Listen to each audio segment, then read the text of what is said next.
小朋友，你哋好啊！我係嘉樂叔叔。考試期快到啦，你哋緊唔緊張呢？有冇試過點樣溫都溫唔明書本入邊嘅知識，搞到好困擾？今日要介紹俾你哋嘅聖人，就係一位讀書雖然唔叻，但最後靠天主恩寵通過考試，最後成為咗神父添。我哋一齊嚟認識佢啦。喺1603年，陽光普照嘅意大利有個叫若瑟嘅 BB 仔喺馬呢度出世。因為佢屋企太窮，連間屋都冇。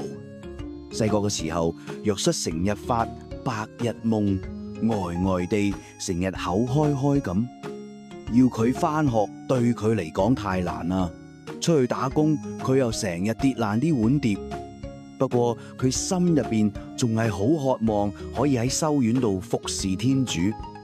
佢去咗方濟會申請做工，竟然俾人拒絕咗2次。最後皇天不負有心人，佢終於喺格羅泰拉幫方濟會士掃馬拉，用謙卑同勤力為主作見證。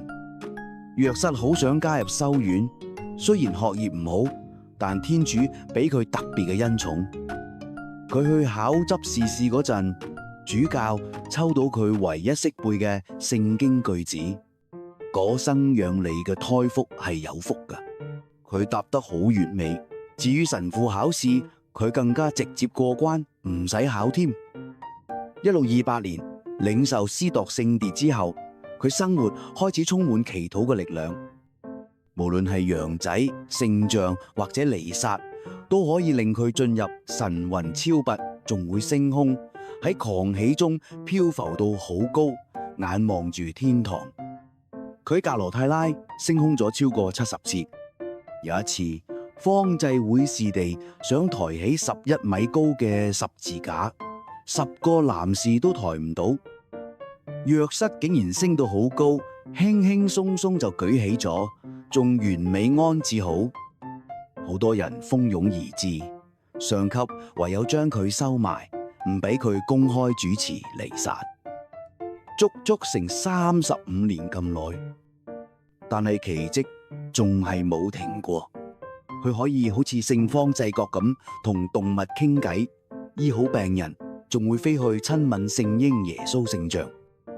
西班牙海軍上將見到佢飛向聖母瑪利亞，仲話佢係另一位聖方濟各。連教宗烏爾班8世都親眼見到，仲誓言作證。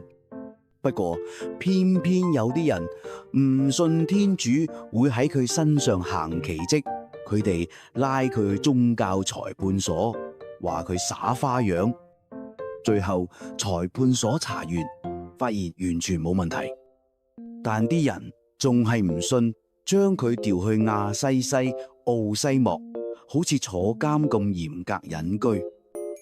但若瑟依然好親近天主。1663年喺聖母升天節最後一次彌撒，佢再一次輝煌升空。9月18日，佢安詳離世，享年60歲。走嗰陣仲笑住望向天堂。1767年，教宗克勉13世正式封佢做聖人。佢唔單止係航空旅客、飛行員、太空人嘅主保，仲係所有要考試嘅人嘅主保。